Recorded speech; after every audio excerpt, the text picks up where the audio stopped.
আসসালামু আলাইকুম, কেমন আছেন সবাই? তো আজ সেলিব্রেশন লাইভের জন্য 12 আমি সাজিয়ে পুরো রেডি। তো ভাবলাম একটা ছোট ব্লগও বানিয়ে ফেলি। তো কেমন আছেন সবাই? চলে আসবেন আমার লাইভে আজ রাত 8টায়।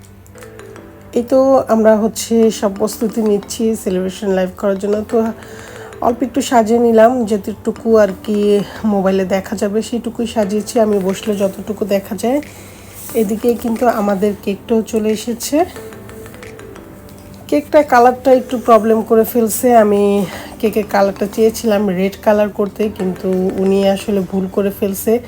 যেহেতু বানিয়ে ফেলছে সেজন্য আমি আর তাকে কিছু বলিনি। এই তো কেক কাটার প্রস্তুতি নিচ্ছি। তো লাইভের মাঝখান থেকে অনু আমাকে অনেকগুলো ছোট ছোট ভিডিও করে দিচ্ছিল যখন আমি সবার সাথে কথা বলছিলাম, কেক কাটছিলাম, কেক সবাইকে দেখাচ্ছিলাম তখন।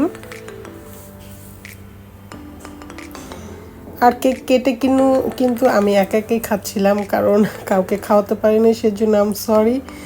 তো সবাইকে আমি পার্সেল করে পাঠিয়ে দিব, সবাই খেয়ে নেবেন। আজ অবশ্য আমার অনেক ঠান্ডা জ্বরের কারণে কণ্ঠটা অনেক ভারী, সেজন্য আমি সরি, কিন্তু চালিয়ে যাচ্ছি কথা।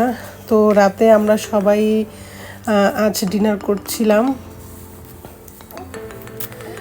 ডিনার করার জন্য আমরা নয়ন বিরিয়ানিতে চলে গিয়েছিলাম।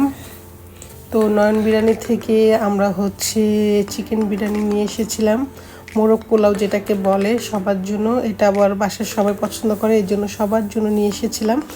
রাতে আমরা এটা দিয়েই ডিনার করব। এটা কিন্তু বেশ মজা হয়। আমাদের এখানে এটা বাড্ডাতে পাওয়া যায়। তো বাড্ডা থেকে সবসময় আমরা এই বিরিয়ানিটা বাসায় এনে খেয়ে থাকি। তো যারা থাকেন তারা অবশ্যই নয়ন বিরিয়ানিটা খুব ভালোভাবে চেনে।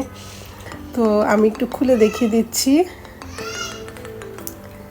আর সাথে আমি কাবাবও নিয়ে এসেছিলাম, সবার জন্য নিয়ে এসেছিলাম। আসলে সবাই খুব মজা করে খেয়েছে। তো আমি একটু দেখিয়ে দিচ্ছি এটা টেস্টটা কেমন। টেস্টটা কিন্তু বেশ মজা ছিল, আমরা সব সময় খাই। আর ওদের এখানে আপনি সবসময় ফ্রেশ একদম এটা পেয়ে যাবেন। আর এটা আছে না যে ঠান্ডা হয়ে যায়, সেটা হয় না, কারণ একটা ডেক আনার পরে আরেক ডেক শেষ, এরকম হয়, একটার পর একটা আসতেই থাকে। আর এখানে বসেও খাওয়া যায়, আবার বাসায়ও নিয়ে আসা যায়। আমরা তো বাসায় নিয়ে এসেছিলাম, যেহেতু বাসায় সবাই ছিল, সেলিব্রেশন যেহেতু করছি, তো ভাবলাম সবার জন্য রাতে মোরগ পোলাও নিয়ে যাই। মোরগ পোলাওটা সবাই পছন্দ করে। তো রাতে ডিনার করছি। তো সবাই কি ডিনার করেছেন? আর আজকে আমার সেলিব্রেশন লাইফটা কেমন লাগলো অবশ্যই জানাবেন।